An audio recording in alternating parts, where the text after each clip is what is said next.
That's mine. You sorted the levels on it. Oh, yeah, mate, the levels are sorted. I did bare EQ, yeah, bare EQ. That snare is sounding tasty, my friend. Oh, it's perfect, mate. Spent 5 hours on it. There we go. Oh, yeah, you're looking good. Would you mind moving a bit more to the left, please? Am I glowing? Yeah, now you're in the green screen. What do you want behind you as well? Put Greek shit up. Greek shit? Put Greek and like Australian shit up. See, in the last episode, I had... Kangaroos in Santorini. I can AI that, definitely. We can get... I'll get my guy to work on that. I'll get my Jamie to do it. Yeah. On the last episode, I had Farsight. You know Farsight? Yeah. He's like an American producer, sort of like breaksy, sort of proto stuff. I've seen him on like Cloudcore or Cloudwave or whatever it is. Yeah. And I just put the American flag behind him the whole time. Well, it's not up yet, so that's a sneak peek for you there. Sneak peek. I've got the inside scoop. Yeah. He came around yesterday and he was like, "Can you put the American flag up behind me?" So I was like, "Yeah." What a yank. Indeed. What a yank. He's like, maybe have like an eagle crying or something. We're in, by the way. This is recording now. We're live. Oh, please don't put in the part that I said yank. I feel bad. Can't stand like that. That's going to be part of the clip. That's going to be the first clip that I put on the promo. Bleep it out. He's such a. Yeah, exactly. Yeah. Even worse. My God. Ladies and gentlemen, and everyone else that's listening, I'm just going to move this a little bit. Everyone in between.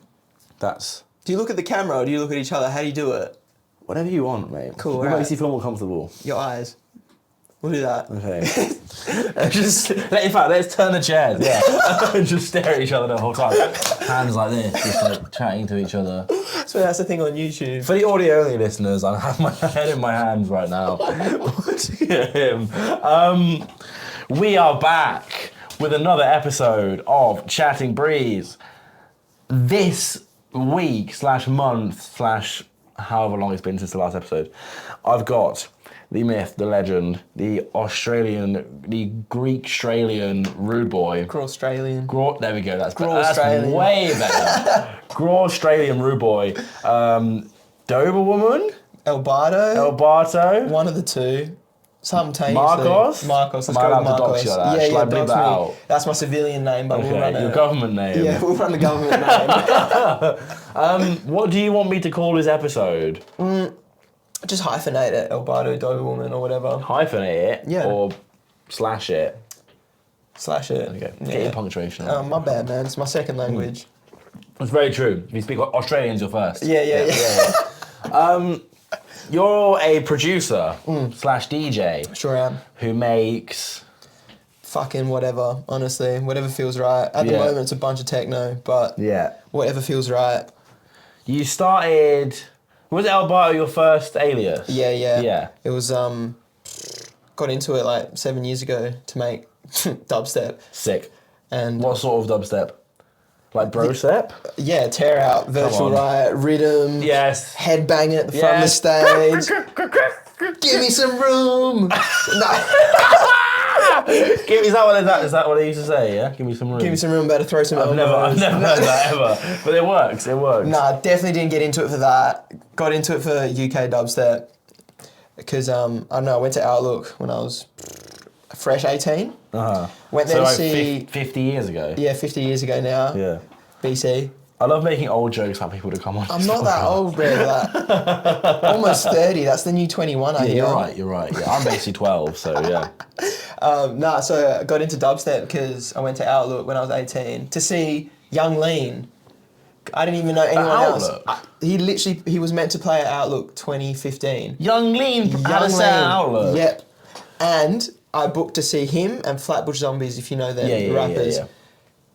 Young Lean cancelled. I'd paid everything already, so I was like, oh fuck. Because I was in Greece, not from Australia. Because if I'd paid from Australia to go to Outlook to see Young Lean, that would have been outrageous. Was it like a boat party? Or for Young Lean? Yeah. No, just a normal. They used to have a lot more variety. Really? Like Run the Jewels used to play Really? there. Yeah. Heaps more variety. A lot of rap. And that's what got me into it. Well, my sister told me to go see it as well. And then I went there and he fucking cancelled.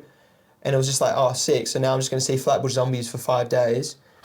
Ended up just listening to a bunch of like dubstep and drum and bass. That was my introduction into UK music because I was like, I was a fucking kid in Australia. No one listened to that shit. Everyone listened to brostep Yeah. and drum and bass. Is that what the main scene was there when you 10 were years ago? growing Yeah, up? absolutely. We used to be proud about how much brostep used to come through Perth. And Really? Yeah. Because every teaser video for any artist, do you know any of the brostep people? Hit me.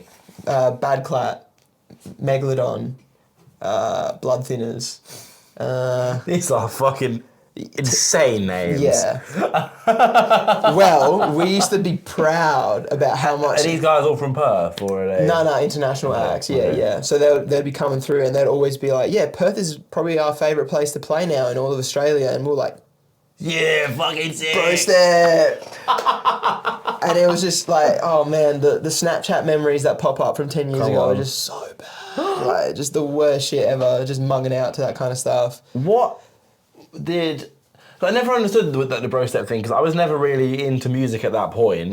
Well, not music, into like dance music at that point. Was the appeal almost like semi-ironic to the extent where it's like, this is fucking just like ridiculous to the point of like, I love it, how stupid it is? Or was it like, this is genuinely insanely hard?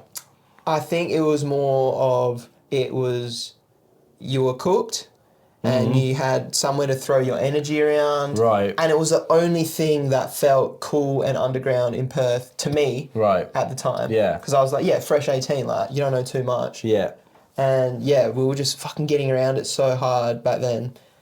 But yeah. Was there an underground to that scene then? Like, it was technically underground. The thing is, with Perth is so small that anything that wasn't like listening to Led Zeppelin and AC/DC and metal or something like that 10 years ago was considered underground. Sure, okay. It's come a long way now. It's definitely not like that anymore. But those events still exist. There's still like brostep events that happen. Really? Yeah. That's like a legacy thing. People still fuck with it. Guess what the event's called?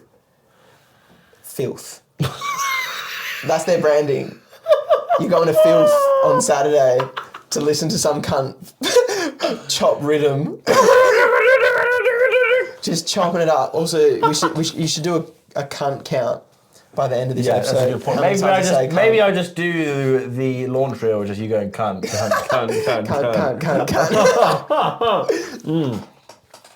I was actually, why...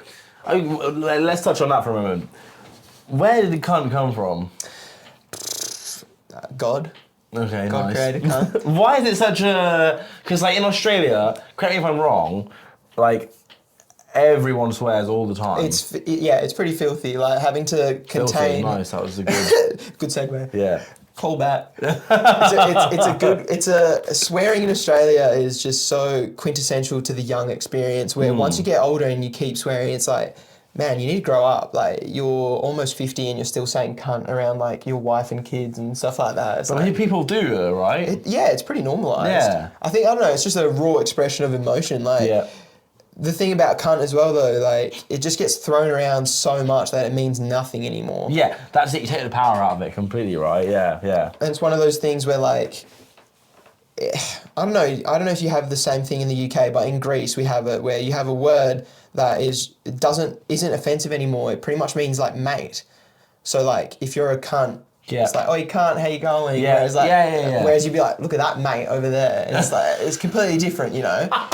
So it's completely... No way you use mate as like, old like mate. Old mate's a classic one. Like if you're on a work site and someone's like, oh yeah, check out old mate doing fuck all work, you know? Like... Old mate is the worst one you can get like, called. look at that dickhead over there. Pretty much, like old matey over there doing fucking nothing. It just is like that. Yeah, they do say it's upside down there, isn't it? Everything's upside down. Yeah, the water swells a different way. Yeah.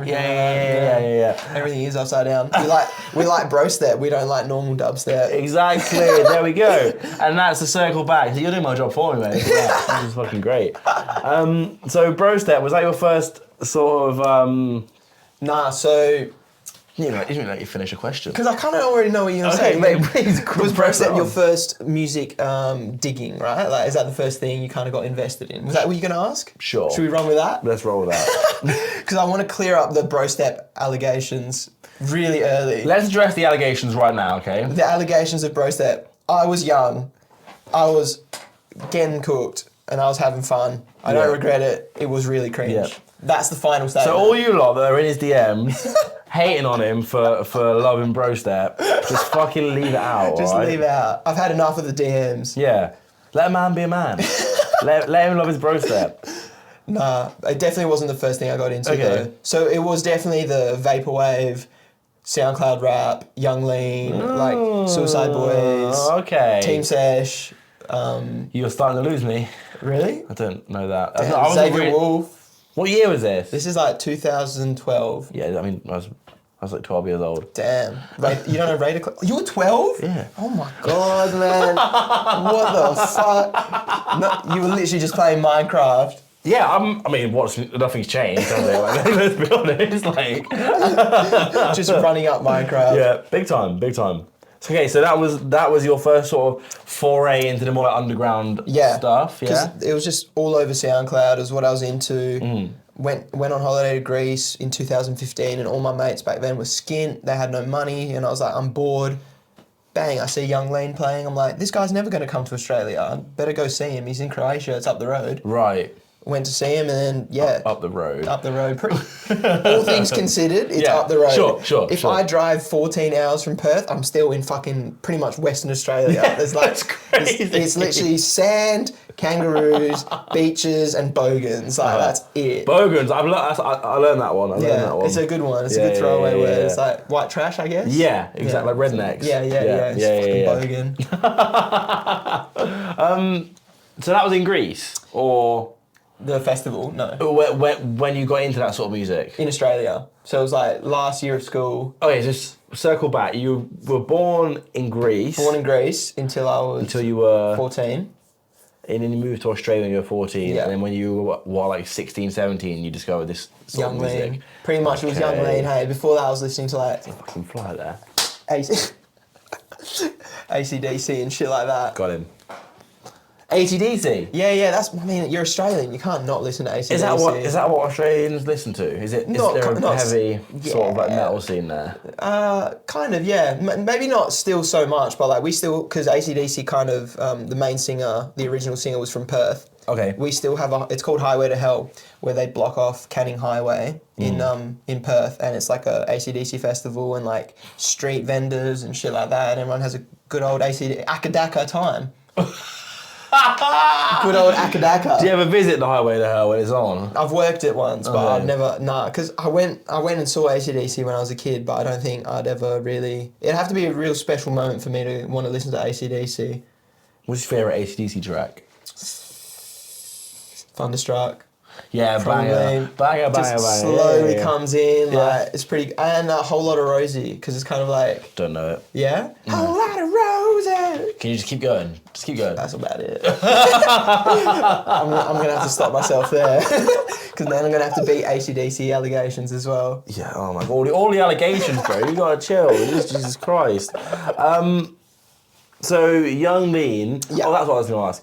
What was SoundCloud like in 2012? Sick. Very, not like it is now. Really? Like, it was so easy to find new artists. Everyone who was putting stuff on there wasn't necessarily good, but it had a good enough algorithm where you could just find connected stuff. So finding Young Lean. Because he must have been very, well, not very small, but like sort of up and coming then, right? In 2012. Yeah.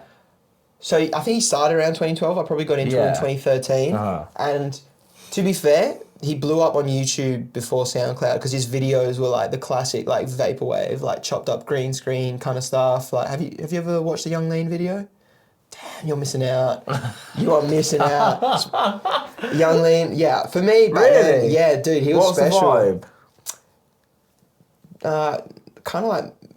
I'll probably just rip it off YouTube and put it behind it. Yeah, put the Hurt video. If you look up Young Lean Hurt video and have him back here, and he'll just be waving around his Arizona bottles. I can't believe you've never seen a Young Lean video. It's not really, was never really my scene, man. Fair enough. Yeah, nah. He was such a cultural impact, I think, back then. Maybe I just thought that. But I think you're too old, man. Yeah. One of my first tattoos was a Sad Boys tattoo, which is his click. No way. And it was on the bottom of my foot. What? And I got it, just to say that I got a tattoo when I was... It was that holiday, it was 2015. So I was, 18 turning 19. Is it still there? No, it was well gone. It was gone in like 3 months, hey. Really? I'd go in the shower and it'd be like I was stamping the shower and it would just say Sad Boys at the bottom. The ink was just dripping straight out. This guy ripped me off. He knew. He was like, I'm not going to do a solid job. It's on the bottom of his foot. It's going to be gone in 6 months. Took advantage of me. Oh my God, bro, that's brutal. Greeks be like that. Whoa, you said it, not me, sir. You said it. I said it. Actually, you are Greek, so you I'm can allowed to say say that. it. You're allowed to say I've got it. the pass. Yeah, okay.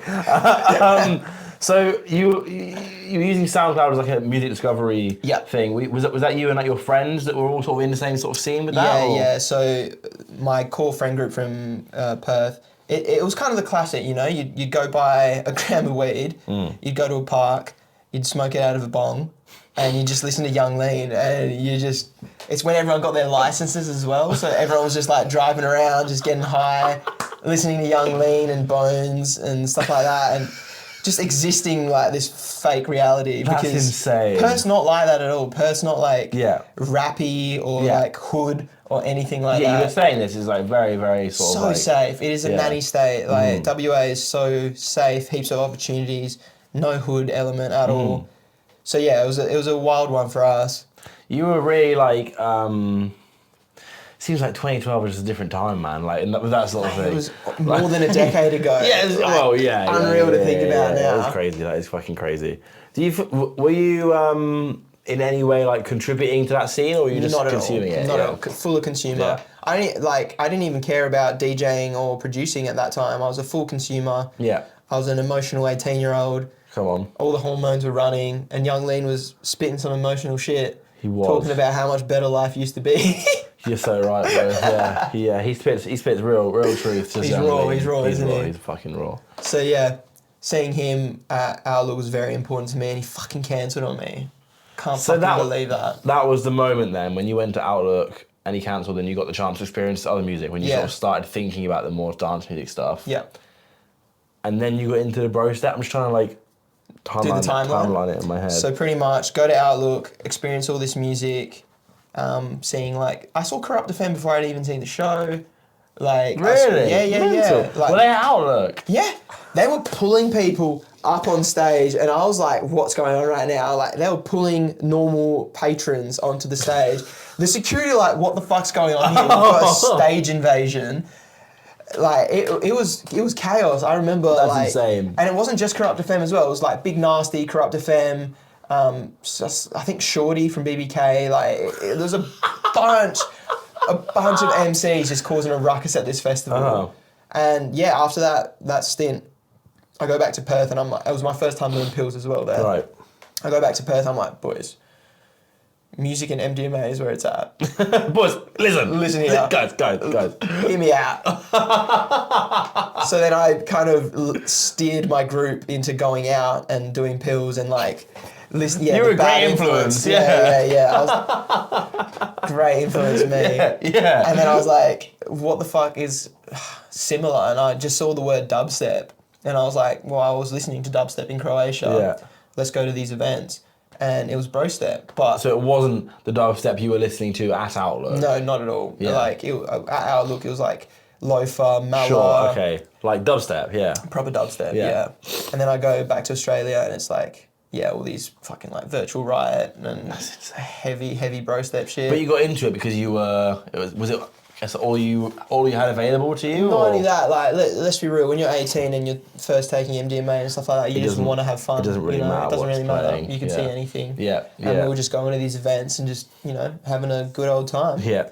And yeah, it was like 2 or 3 years of going out and listening to that kind of stuff before good music finally started coming to Perth. Like I remember seeing Kinda Neek in Perth in 2015. And that was like the first proper dubstep show I'd seen since Outlook. Sorry, no, 2015. No, 2016. And yeah, there was like no one there. There was like 6, 7 people at one point. What? Do you know what's really funny? We were outside the venue, and we were smoking a J, and we saw 4 people walking to the venue, and they had suitcases, and 2 of them were dressed really gothy, and we're like, oh yeah, that's probably the DJs, like just joking around. And then we go in, and it is Kinda Neek. Yeah. It is Kinda Neek, Boofy, and High Five goes. So we're like, oh, true. And they're playing records. That's why they had their suitcases with them. And we're like, oh shit, no, we actually called that spot on. Fucking real. That's so funny. What are the like the venues and such like out there then?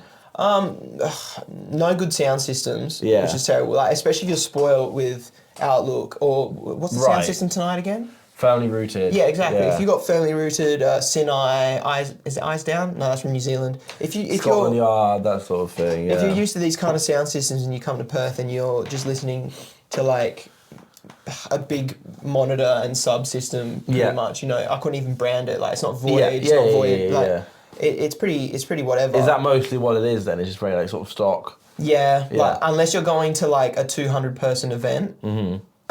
It's gonna be pretty bad sound system. Is 200 big or small? That's small, but because it's small, the small sound systems work. Right. But if you're in so I remember seeing Mall Grab and there's like 1,500 people in a venue. Yeah. And there's no sub bass whatsoever. It's just kind of like that fuzzy, like 200 hertz, like, and you're just like, just not feeling it, you know? Why is that? Because if someone like Mall Grab is going to a place, you'd think there would be like infrastructure and like enough of a want there for there to be a venue that was going to be able to like front like a decent sound system. I just don't think the people who are booking these acts actually really care. The bottom line's what matters. So if the house sound system will do.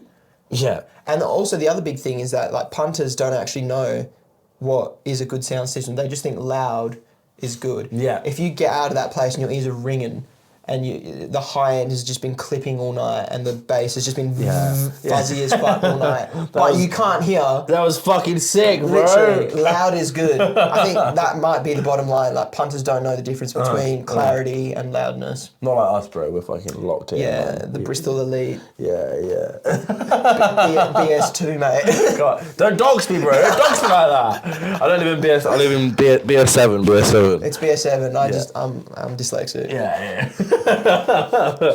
So, what I don't understand is like, who's booking Khan and Neek for 8 people to turn up? Back then, it was a head. He was really into that music, so I respect him for trying it. Did you know him or? Yeah. He's. I think he lives in Melbourne now. His name's Ramsey. Mm-hmm. He's That's a proper Australian name. Is it? I get the feeling that it is. Ramsey. Ramsey. Maybe yeah, maybe I'm wrong. No. It sounds funny when you say it in an Australian accent. Ramsey. That's why I like maybe. So he booked Khan and Neek. And now I don't know how much of it was that the scene wasn't ready to see Khan and Neek, or how much of it was maybe bad promotion, because I just knew that Khan and Neek was there, so I was going to go regardless. Yeah. Mostly I feel like the scene wasn't ready for it. Like Khan and Neek played recently in Perth. Yeah. And I think it was a lot busier than 8 people. Mm-hmm. So maybe there's more of a culture. I fucking hope so. Yeah, it was recently. Literally, hey, you'd hope so. But I feel like the culture, because dance music in general now is like the biggest it's ever been, right? Like since the 90s, I guess, or since the... Yeah, do you think so? Is that... I think so. Maybe I'm coming from a very isolated perspective on this, because in Perth, people were listening to like indie rock, and that was the mainstream kind of music until recently. But now every second kid I meet who's like 20 is like, I love techno.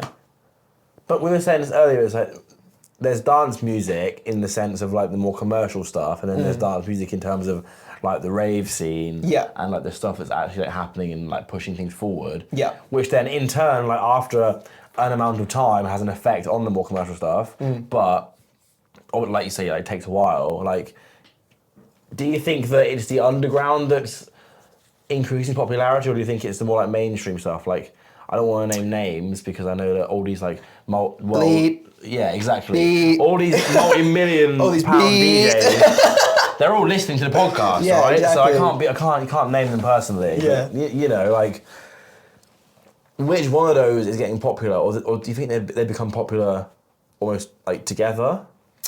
You know? I think it's, especially with Australia, because we have a lot of exports who are pretty popular at the moment. I feel like one gets popular and then the rest become popular. Yeah. But the thing with Australian artists is, I think one of them actually mentioned this in an article, you need to go blow up overseas before you come back to Australia as a hero. No one really becomes massive in Australia and then ventures outside. Right. I feel like Australia is very much a bottom line place where if it's not going to sell tickets, we're not going to bother. Right, so people come from externally to Australia. Yeah. But it doesn't really happen vice versa. Okay. Very rarely. Like I actually would be hard pushed to find you a local product that blew up in Australia before it went overseas. It's usually they went overseas to kind of pursue their future. Why do you think that is? other than the fact that it's not getting people in the door, Fucking flies, man. yeah, I couldn't tell you honestly. I think it's that people usually aren't ready to perceive something new in Australia until they see it's worked somewhere else. I get your point, but like to the extent where like the world we live in now, in terms of like, you know, if you as long as you have a Wi-Fi connection, you can reach like an unlimited number of people. Yep. Like I have the same platform as you have, as anyone else has that has a Wi-Fi connection. Like, why do you think that is, that you can't just exist in Australia and sort of be a self-starter and create that yourself without having to leave elsewhere? Maybe people are less open-minded with music, so that yes, you may be ahead, but if you're okay, let's pretend like 10 years ago or 5 years ago when Mulgrave was doing his thing. He's like the biggest Australian export, which is why I'm throwing him out so much right now. But when he was doing his thing, people weren't ready to listen to that kind of music because they're not open-minded. Yeah. That's maybe the best way I could kind of describe it. They weren't ready for his music. They then see that it's succeeded overseas, and then they kind of watch his success from a window, and they're like, I kind of like this now. Like, people seem to fuck with it, so maybe I should fuck with it. And then he comes back, and he's just the biggest act ever. I think it's something to do with as well, maybe like the industries in different parts of the world, right? Like, almost like if like a massive Europe, like the massive European music industry, especially when it comes to like techno and that sort of thing, if that starts to big something up, then someone seeing it from a different part of the world, whether it's Australia or wherever, seeing it being pushed in this larger industry, starts to think, oh, that's like a cool thing that's like being done, therefore I like it. Do you know what I mean? Like, not to put it, not to make it sound like people are just like mindlessly following something, but I think ready to adopt it. Yeah, exactly. I think that's definitely a part of it.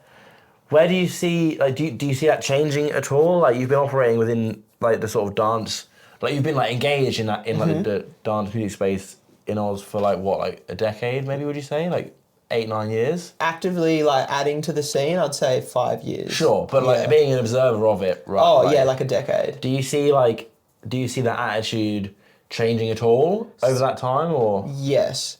I'd say a good example is, there's I don't know, you've probably heard of it, Ned Bennett? Yeah, I fucking love Ned Bennett. Exactly. He has done his thing in Melbourne and the rest of Australia, and he's gotten to a point where people fucking love him in Australia, and because of that opportunity, he's been able to go, because he was in Europe recently. Yes. He's been able to progress his career because people in Europe fuck with him. It wasn't like I'm going to go to Europe and try my luck, and it worked out, and then he's coming back to Australia and people fuck with him. He's made it happen. And I think, especially with techno in Melbourne, like, I feel like well, I'm not saying we because I'm not from Melbourne, but Melbourne was on hard groove way before the UK. Yeah. At least the current iteration of it, like the Sam Alfreds, the Ned Bennetts, the X Clubs, like all these kind of guys. They were getting into it way before the UK, which has never happened, I'd say, right? Like, I feel like Melbourne is little London. Okay. And they got into it first. So I think with these artists, there might be a change where it's slowly becoming an option to blow up in Melbourne as a hard groove artist or a techno artist or whatever, and then go overseas and have success. That's an interesting idea, that it's one of the first times that Melbourne has, or just even like Australia, like as a general sense, has like... The jump on something. Yeah, exactly, yeah, because it sometimes feels like, correct me if I'm wrong, I might be offending the entire population of Australia right now. Sometimes feels like maybe it can be like a couple of years behind, like culturally and musically, 100%. in terms of what happens happening in the rest of the sort of 100%. musical world. I mean, with the garage boom, you can see that. Like, garage in Perth, in Australia at the moment, is massive. It is it's at the peak. Wow. Would you say? Yeah. Because we say peak in a good way. But saying at the peak, I was having this exact conversation yesterday with Farsight, because he was like, I'm not going to do an American accent, but he was like... You guys use peak differently. He was like, does peak always mean bad? And I was like, it does when you say that's peak, but if something is the peak of something, then it's still a good thing. Okay, yeah. Well, I feel like... I'm your English teacher now. So. I feel like, we've been pretty lucky with that, but... Fuck, I lost my train of thought. You think garage is at the peak now? Yeah, absolutely. Yeah, absolutely. It's massive. Like, we're having all these acts coming over, and all the garage acts want to come to Australia because it's not been rinsed over there yet. Right. It's still pretty fresh. Like, maybe if someone goes and plays a garage night here, there's not as much of a reception to it. Whereas if you go do a garage night in Perth now, it is literally as if it's brand new still. That's so interesting. You know how a genre, for me personally, how you know a genre is at its peak in Australia? It's when the adverts on my Instagram are just sample packs for the said genre. It's literally speed garage, hard groove, and I call it bro two-step. Which is like jump up. Aggressive two-step, yeah. Like in two-step tunes. Yeah, 100%. 100%. It's all over my Instagram. So it's massive in Australia right now. And all these artists want to go over there, which big up to them. Like they're doing what they want to do. Course. But it's so, we're always very late to the party. So it's very, at least this is the way I've seen it, it's really cool that these techno artists have been able to make something of themselves in Australia before London, for example. Because techno is always seen as more of like a European genre, right? Yeah. So that's so interesting that they've sort like, where has that come from? Like, how long have you been observing that rise? Because it's definitely, obviously it's been, like over time it's sort of gotten more popular in Australia. Have you been observing it for long enough to where you can sort of say where it's come from, or? No, because I'm very green with techno. Yeah. Like, although I like making it, like the whole Doberwoman thing, I can say that there's only a handful of artists that I actually listen to and quote unquote study their music. Yeah. I'm very green to the techno thing, and I would never want to just be like, I know this, I know that. It's come from here. Yeah, literally. Yeah, sure. But I think that as an observer, seeing these artists who have been doing it for like 3 or 4 years now, and I feel like you could probably attest to this more, hard groove has been a thing in the UK for how long? Like a year now? Or the modern iteration of it at least? Yeah, I would say in terms of it being in like the public sort of perception of like a genre that's on the way up, I mean, I sort of started finding it and listening to it maybe like 2 years ago, I would say. Yeah. But in terms of, people who previously were, don't want to call them taste makers, that's such a wanky thing to say. But like, you know what I mean? Connoisseurs. Le connoisseur de la UK garage. No, just people that like are always like, you see them on the edge of like what's happening and like pushing it forward, have been pushing more of the hard groovy stuff, I'd say in the last year, I'd say that's fair. Yeah. I mean, like, do you think that it's related to the Australian thing, or do you think they're both happening independently of each other? I'd say maybe this is just a kind of like I'm pulling this out of my ass, but the fact that all these massive artists are coming out of Australia and pushing that sound might have had something to do with it. But also, you've got artists who've been around forever, like Jeff Mills and all these kind of people who've been, yeah. So I think they're almost like, as much as they are the same genre, they are almost different movements though. 100% different. I feel like the Melbourne iteration of hard groove is kind of like the speed garage of the garage scene, you know what I mean? Like, no hate, but like it's very much, like Ned Bennett. no, he's a G. He's a G. Don't hate me, Ned Bennett. No, I'm only teasing you. Yeah, no. It's more fun. I was gonna say fun. You said formulaic. I said formulaic. I'll say formulaic. You're in deep water now, mate. Be careful. Yeah. You're skating on thin ice. Damn, I'm gonna get cancelled. I was gonna say, from my experience listening to the older hard groove stuff, and now, just so you're aware, to anyone that's listening that's not into this sort of thing, this is gonna be so like boring. It's like inside baseball. Talk about bootlegs. Yeah, exactly. But like from my experience, listening to the older stuff compared to the newer stuff is much more like funky. Yeah. Maybe it's a bit faster, a bit less hypnotic, and more like it's got more groove and like swing, and like uses a lot more maybe like hip hop vocals, stuff that's like funkier, stabby, groove, all that sort of thing. Whereas the older stuff like your Jeff Mills is very hypnotic and it's very like tooly almost and raw. Yeah, 100%. Exactly. Tooly is the best way to put it. Like Schla. Yeah. And like Alarico and that kind of stuff. They keep it to the old school style of it, where it's like you'll see one of their tracks and it's the waveform is just a big fucking square. There's no build-ups. There's no. It's just a groove the entire time. Literally, and it's up to the DJ to kind of sculpt that into a build-up or a moment. So let's put it like that. Whereas yeah, like the modern tunes, it'll have like a massive, any effect that you can get in your sample pack that's build up, like snare rolls, risers. Yeah, it is, isn't it? Yeah. A bunch of reverb, blah, blah, blah. And it's just to create that moment. And this kind of goes back to how I feel about music in general, is like, you're at a rave and you hear the drop of a song for 30 seconds and then you're like, what's next? That's why I've gotten into techno, because I'm trying to escape that mentality. Like, I'm sick of the whole drop culture. Well, actually not sick of it, but like, because big drops are big drops, it's a moment in the dance. But I'm trying to escape that to kind of enjoy progression and not storytelling, but like journey, I guess. You create your own version of it, right? Yeah. But then the techno tunes that you've made do still fit in that mold, right? Of having a build up and a drop and these sorts of things.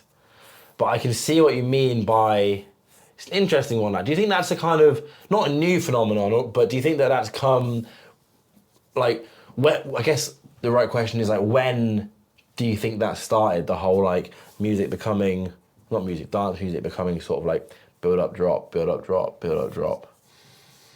Because that's always kind of been, like, in essence what it is, right? Yeah. But for me, okay, I'll give you my example. I think that, I don't know what the fuck I'm talking about. No, run it. Run it. Like, who cares? I think that it probably started a lot with the sort of earlier drum and bass stuff. Yeah. And sort of the introduction of like bass music as like a genre. I'd say dubstep would have a thing as well. Whereas like before dubstep and drum and bass and like UK garage, so sort of like late 90s, early 2000s, right? I guess jungle to an extent as well, but even that kind of had a little sort of vibe, like you could create your own sort of story with that in terms of the mixing and things like that. Where was I going with that? I think, before any of that music, there was like techno, house, and then to an extent disco and that sort of thing, but none of that was very drop orientated. It was more about finding a groove. Yeah. And you introduce... Being lost in it. Exactly. When you start to introduce like bigger, chunkier basses and like more sort of like face melting stuff where you go like, you screw it up. It's more of a moment thing, right?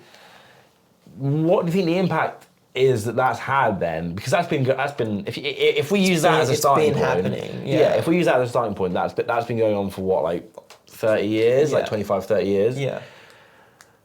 You're 65 now, so you've been around for long enough to see that in its entirety. I was 40 when that was happening. Yeah, exactly. Like, exactly. Yeah. So how have you noticed it having an effect on the scene since then?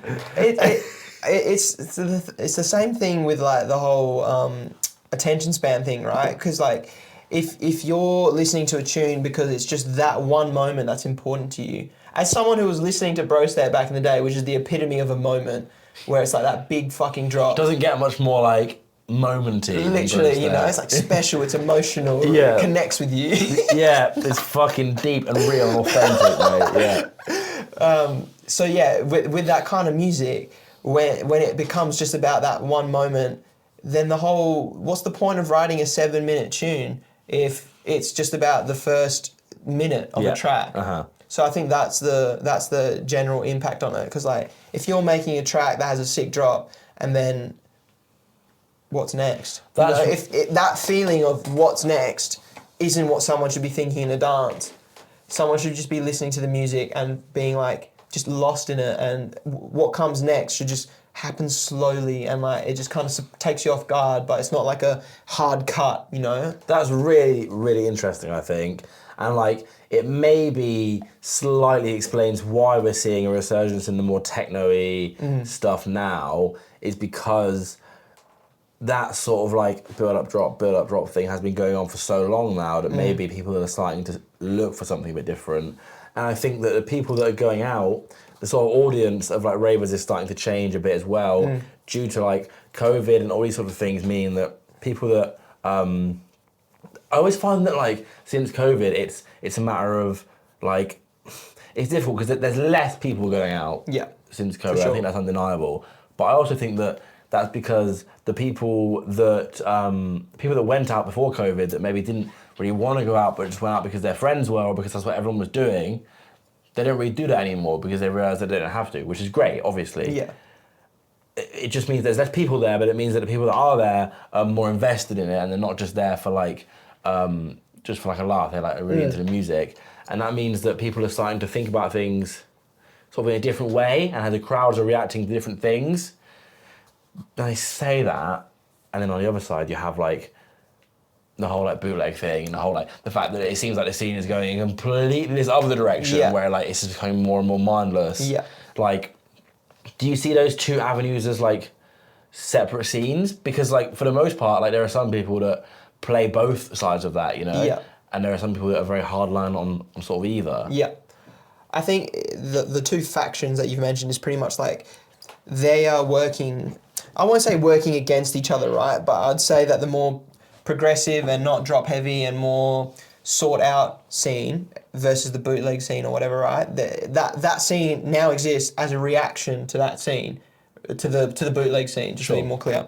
So like those two work parallel, and the DJs that are doing both, because at the end of the day, as a DJ, yeah, like whatever, you want to play your own music or promote your brand of music or whatever, but people are there to have fun, right? So I forgive the people who are kind of mixing those two together, because at the end of the day, if someone's having fun, that's all that fucking matters. And as a DJ at least. But I think that the more progressive stuff has definitely come out of a response to the bootleg stuff. In Perth, I don't see that. I see that online. Like, I see people who are making a certain type of music before now changing and like diversifying and understanding that being a multi-genre producer is actually kind of good. Like, you can't, personally speaking, you can't just make one genre and be happy with it for 10 years. Surely you develop tastes. Surely you want to try something different. Okay, put it out on a different alias or whatever. But surely you're experimenting. And I think that's a reaction to this closed-minded thing of this is what success is. I have to make bootlegs or I have to make this sort of genre in order to become someone. That's an interesting one, isn't it? The whole attitude of like, how dare you like abandon X scene or like, you know, this did so much for you. Why are you going on to doing this? Like, I have genuinely seen a lot of people talk about certain producers and stuff like in that way. People feel like it's almost like football team syndrome. Do you know what I mean? It's like you got a scarf tied so. How dare you leave us, mate? Exactly. It's Arsenal, mate. We used to fucking support Arsenal, mate, and now you're fucking going to Manchester United. That's my real voice, by the way. Is it? So now you're pretending? This is the podcast voice. Yeah, exactly. But no, it feels like sometimes you have your fucking team scarf tied so fucking tight around your neck, it like blocks the blood going to your brain. I only make tech house. Obviously. Well, I mean, that's what we're really here for, right? tech house bangers. But this is it's the same thing, isn't it? It's like people feel like when you feel like you have like you belong somewhere, it can be very hard as a producer to like sort of move away from that. Absolutely. So you had your Elbarto alias for like a significant amount of time, which sounds like started. When you started it, were you making more sort of bro-steppy rhythm stuff? No, so very luckily, Damn it. Very luckily, damn, because on my hard drive I do have some old ass projects that I've bounced, and not a single one of them is bro-steppy. So I'm gonna beat that. What were you making? Can you remember your first ever track? It was a lot of first ever, no, but like early ones, like definitely. It was very much trying to do like either like Alex Perez dubstep or Koki-esque dubstep, and then it moved into like making like trap beats, drill beats, and a lot of lo-fi house actually. Okay. I fucking love lo-fi house, and I still do. Like, it's really that scene brought up so many of the artists who are relevant right now. Like Morgrab, Ross from Friends, DJ Boring, DJ Seinfeld, Interplanetary Criminal. Yeah, you're so right. I always forget about that. All those people used to make lo-fi house, and now look at them. Doberwoman. Like, Doberwoman. The biggest techno export you'll ever find.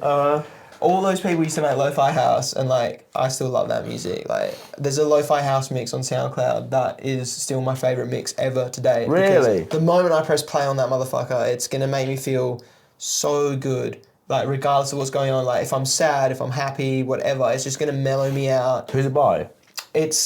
I think it's called Detroit Art Collective or Detroit Vinyl Collective, one of those two ones. I think it's called Lo-Fi Stoner House 1996, something like that. Jesus. And it is, it's magic to me. Like, I know every track what the next one is going to be. Like, it's a whole journey. I fucking love that music. Nice. But Fuck, how do we get onto Lo-Fi House now? Because that's where you started with Elbarto, right? Yeah. So I was just experimenting with all that kind of stuff. It'd be really funny because some of them don't sound too bad. Like there's these loops that are in there that I could literally just turn into a track if I really wanted to. They're mixed like crazy. Yeah. But hey, it could be. We could do like a little remix of it and it'll be fine. And they're all nuts. But yeah, it was all dubsteppy. But nothing. I never ever put anything out until the garage thing kind of happened. Okay. And I started putting out some garagey bits. When would you say, like, from your perspective, that started to happen? For me, like, the first garage tunes I was putting on my record box was probably, like, 2018. Okay, yeah. 2019, like, just before COVID. Actually, one of my favourite releases, I still love this release. I think it's Groovy D on Hardline. It's called 4 Buckshot, one of those tunes. I still play that in, like, every set because it's really fucking cold tune. Everything kind of started there for me. And I was listening to it and I started making it.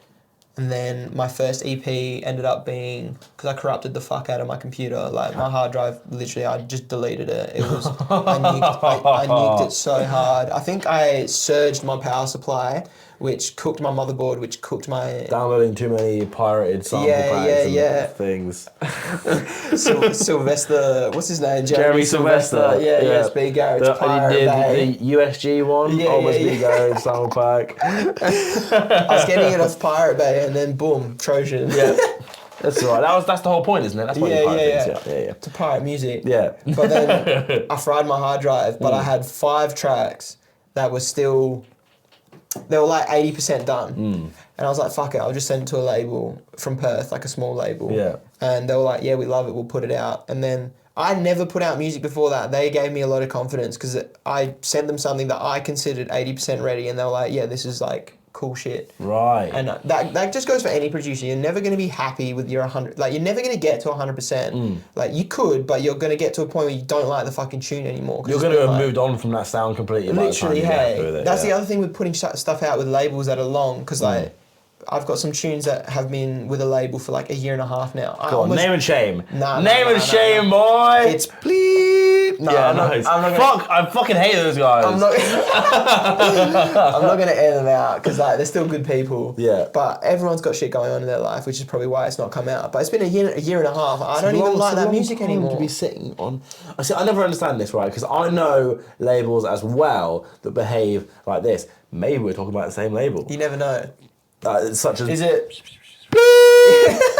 I know labels are like this as well, and like I always say, some labels can be like. I always use the phrase like tune dragons. It was belters. Yeah, exactly. It was a year and a half before we put that EP out. The EP was made in 2020, actually. Yeah, but I always call them like tune dragons, right? They just sit on tunes and they gather tunes, and they never do anything with them. I like that analogy. Why do labels do that? I'll play devil's advocate. Maybe it's a real thing of not having enough time. Like as we said before, like you've got a full-time job, you're trying to do music, you're trying to balance your social life. Trying to play Minecraft. Yeah. Trying to play my 11,000th hour of Dota. Yeah, it's not easy, man. It's not easy. So no, I see your point. However, that is devil's advocate, though. No, yeah, of course. No, I understand that people have lives and things going on, but if you own a label, you should probably think about releasing music. That's your whole shtick, right? It's kind of the whole deal. It's the whole deal. It's to put music out. And like I can sometimes be incredibly long. Don't get me wrong. Sometimes you're really fast compared to other labels. I'll tell you that much. I don't know what. This is the thing. My experience because I don't deal with other labels because I'm not sending tunes to be released on other labels. Yeah. I don't know what the sort of benchmark is. Yeah. I feel like sometimes I can be long, but whether or not I am isn't the point. I think the point is that like. I hear about some other people having to, like you say, wait a year and a half. Been and I long. Just don't understand what the deal is there because, like, if I made someone wait, and this is going to sound really like, I wouldn't do that. But like, I couldn't physically like my sanity could not make someone wait for that long. Like after like 6 months, I'd be like, I'm really sorry. I've been like the longest person. Like we're just gonna have to let it go. Yeah, just keeping it on the hook for 6 months. That seems crazy. I couldn't give you a real reason of why they do it because it's not like they're doing it out of bad intentions, right? Like, of course, it's not like I'm gonna I'm hogging these tunes. They're not coming out. The scene mate. is gonna suffer from this. Yeah, no, it's of course it's not. There's no malintent, is there? What I'll say is, if 6 months would be my threshold. Yeah. If you're going to be longer than 6 months, I don't want to do it. If it's 6 As in, months, like, in terms of from signing it when to you- releasing it. Right, cool. From the moment you say, I want these tunes, let's release them together. And if you're longer than 6 months, because in 6 months, I'm not even making the same specific type of if music. that comes out and you're like, I don't even like this anymore. Literally. Like, I've spoken to so many producers, after a month, you don't even want that tune. Like, you don't even want to play that tune, right? Yeah. Like, let alone put it out. But again, like, an audience is hearing it for the first time. Like, yeah, whatever. I get it. But if it's 6 months or more, that's my threat. Like, I'm not doing it. Yeah. 6 months, and if you've got a good plan, like, as in you're doing sick artwork, you're doing a proper Spotify release, you're getting it premiered, and you're doing it by the, like, crossing your T's, dotting your I's, I agree. 6 months, fair enough. If you're just putting it on Bandcamp and SoundCloud, and you're going to be longer than 3 months... Free download? Yeah, it's in the pipeline. It's coming out in 6 months. Like, come on, it doesn't need to be that long. And then Corey Bernard, he's put me on to the whole self-release matter, because at the end of the day, you can shoot out 1 million emails to people you barely know, and if they respond, yeah, okay, cool. But if you put out your own catalogue and people approach you, that's already a better way of doing it, because they've identified your talent. They're invested. And they're like, yeah, let's do this together. You know, it's not like a... It's way better. It's not like, oh, I'm releasing this guy's stuff. It's like, I found this guy and I want to promote him. release their stuff. This is what I relate to this music. Yeah. This is the sound I like. Let's push it. Which, yeah, like, it rarely happens for people who are at my level, but it'll get there. Like, Corey Bernard, he's a big inspiration to me. Like, he's moving to Manchester next year, I think. Really? In order to... Well, yeah, because... He's Australian, yeah. Yeah, from Perth. Yeah. Literally, like, you can't, like, he's getting played at every festival, every boiler room, every blah, blah, blah, whatever. He needs to make it happen, and I think he's realised that, and he's just... You just got to pattern it properly, don't you? This is the thing. Yeah. But how do you do that as an individual artist? Because, like, it's really difficult, because I always say to artists, like, even though I'm a label owner, I always tell people, like... Rockefeller over here. Mr. Monopoly right here. This guy, even though label owner. Cut that out. Cut that out. Editing me, cut out what I just said. Even though I have a label, I say to people, like producers, I say, you need to fucking self-release your shit, because like there is so much potential there. Like, almost like the power of the label is diminishing, right? Yeah. In terms of, like, everyone is their own label now. You can have your own production line in terms of putting your stuff out on Bandcamp, distributing it on Spotify. What do you see the role of the label as now compared to what it was? So for small artists, very important. Like, if a label notices you and you're a small artist and they can give you some sort of platform, very important. Like, I think that's still key. Also, the free download thing. Like, I owe a lot of my success to Redline Records, who are from New Zealand, because I've never been fucked with I haven't paid for a Hype Edit subscription or anything like that. I've never been fucked being able to do the free download thing. But I sent them my music and they're like, we really fuck with it. Do you want to release it as an EP or a free download? I was like, just do it as a free download. As much as it's kind of frowned upon, the whole free download thing. Do you think it's frowned upon? No, okay, so it's not, it's frowned upon maybe because, like, everyone has that tune. In the sense of, if you want to be pushing a certain sound that might be niche, I think it could be frowned upon. But in sense of adding to the scene and promoting artists, so important. Yeah. I wouldn't be where I am without it. Yeah. Because, like, who the fuck's going to notice you? Yeah, exactly. Yeah, 100%. Who the fuck's going to notice you? Like, it's hard. Like, even now, I post stuff without the free download thing and gets, like, no fucking traction. Yeah. The music's shit. I mean, People don't fuck with it anymore. Obviously, people fucking hate the music. Yeah. People hate the fucking music. Yeah. So I always said music was going to die out eventually. I think it's just like a bit of a phase. Really. I think we're just going to get back into indie music, to be honest. I might just start playing the harmonica. I've got a mean maracas on the go. No way. Yeah. Is it in the room? It's always in the room. It's always in the room. In there.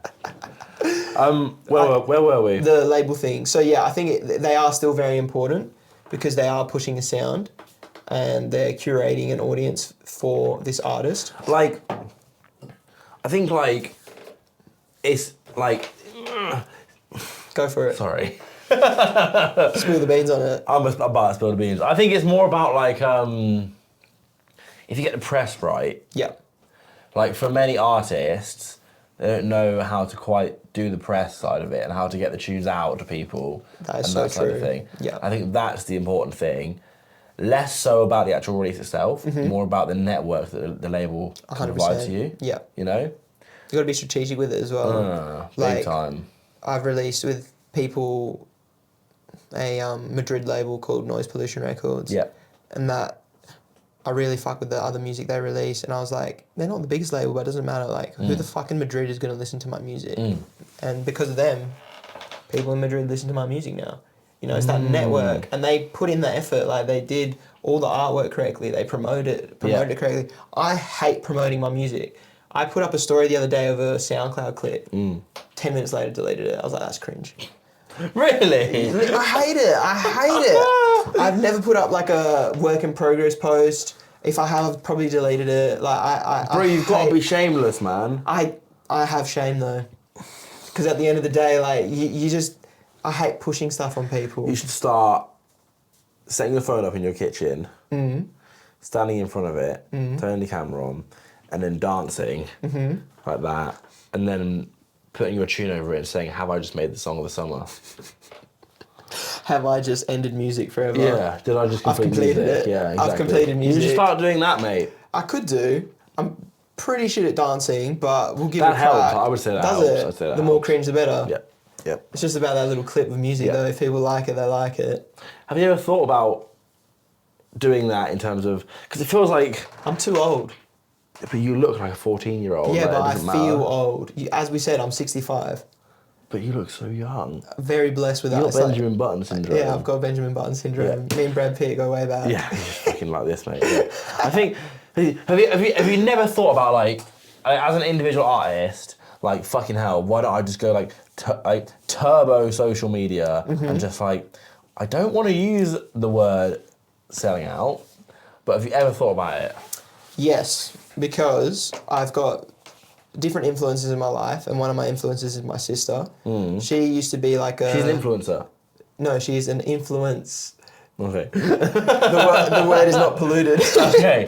She's just a simple influence on my life. Okay. So she was the main reason I went to that Outlook, for example. She's always Right. been a dubstep listener, a Rinse a Femme girl, like blah, blah, blah. And now she's gone into Tech House. Whoa. Which is a completely different scene. Yeah. And whenever she gives me advice, it's always of what we would consider sellout type. Like promoting your stuff shamelessly, TikTok, content, like. And then the other influences in my life are the people I look up to musically, who the music does all the talking. So I'm kind of in this middle area now where I would love my music to do all the talking, but also realise that the modern world is dominated by this sense of you're not just a music maker, you're also a marketer and You're a a promoter. content creator, You're a content creator. So I'm stuck in the middle of it. And personally speaking, especially after this holiday, I don't think I could go towards the sellout side, because I would much rather let the music do the speaking for me. But yeah, I don't think I could. I remember you talking to Longies about the doing music full time thing, right? Yeah. Pretty much on this holiday, I've been doing music full time. Like, not obviously living off of it because I'm living off of savings, but all I'm really doing in my life is making tunes and doing that, right? There's times where it bleeds into my real world where when I'm not making music that I like, it makes me really fucking upset. And that's where the job comes in. That's where like doing something else with your life kind of fills that void. Yes. Where music can be... So you don't have to worry about it as much, right? Literally, yeah. Whereas now, when all I really have to fill my time with is music or exercise or something like that, if the music's not being made, it literally just spills into the rest of my life. I have nothing else to focus on. So I feel like the future for me is maybe just doing music, having a job I'm semi-happy with, and if the music speaks for itself and gets me to a point where I can quit that job, sick. I think, not to like, I mean, I am deep, you know what, forget it. You're not deep?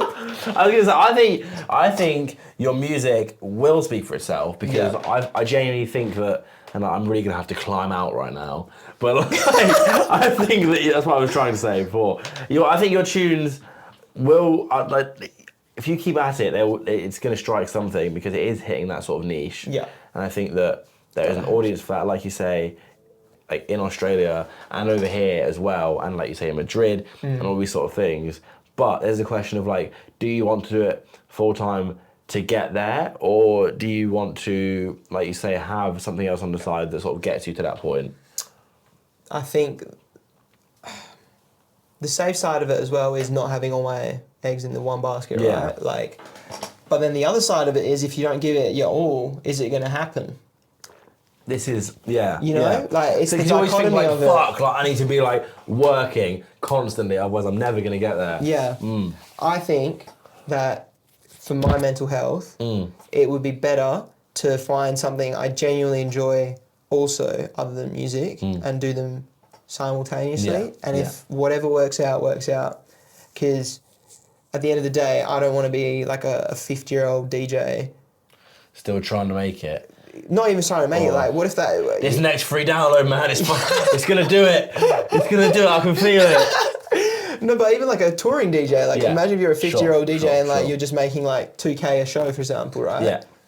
Like you'd want Pennies, mate. Pennies, mate. No, but you want to be at that level where like you've made your money when you're young. If you're a DJ, I'd say. Carry on talking. Sorry, my phone's just... Oh yeah, we're still recording, don't worry. Talking. We're still talking recording. Is carrying on. There we go. And we're back. If you're a touring DJ making 2K a show,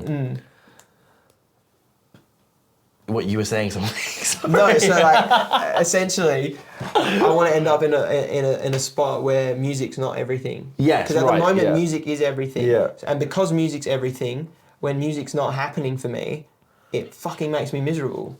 You know what I mean? Yeah, because you do have all your eggs in that basket, and you're like, if this doesn't work, fuck. This is the only thing screwed. I fucking like. Yeah. You know, like this is the only thing that drives me. It's the only thing that wakes me up in the morning. Yeah. I need to find someone else that will kind of continue that. Have you tried knitting? Knitting? Yeah. Nah, do you know what I was thinking of getting into? Do you remember Diablo? Yeah. I was pretty good at that. Who is it that I was chatting to that does the Diablo? No way. Maybe it was you. Did we have a conversation? Nah, I've definitely not brought up Diablo since I was like 15. You're in the right place in Bristol for the Diablo. No way. Yeah, they're big time. Is there a championship? I'm sure there's a championship. Damn. We'll find someone tonight that does Diablo. Diablo. Maybe Nefertiti does Diablo. Dude. Nefertiti, if you're listening, I want you to come on the podcast and play the Diablo. He does Diablo with 6 of them. 6 Diablos. 6 Diablos at a time. Yeah. I'm just sat there with one like, alright, mate. Alright, show off, mate. Right, we're at an hour. Is it? Yeah, we've done it. No way. We've done it, mate. Was that an hour? That was an hour. Of dribble. We made it. Damn, I'm not gonna lie, I usually don't drink, so 2 pints is a lot for me. Yeah, me too. I'm fucking... I was teaching Farsight some slang? English slang yesterday. Lay it on me. Oik? Have you heard oik before? Nah. Oik's like, I mean, if you listen to the last episode, this is like exactly a copy Rinse of what I repeat, said. yeah. But oik is kind of like what like incredibly like rich, posh people call like poor people. That is awful. So you fucking oik. That is, it's so guttural. It's guttural. It's You're guttural. like, Yeah. Use it tonight. Use it tonight. Just call someone an oik. Yeah, call Longy's an oik. Please call Longy's an oik. Oh, you look like an oik. Like, how do you say No. it? Just say, all right, you fucking oik. Oh, how you going, you oik? Yeah. Exactly. That'd be so bad. He'd know exactly who put me up to it. No, Are you sure?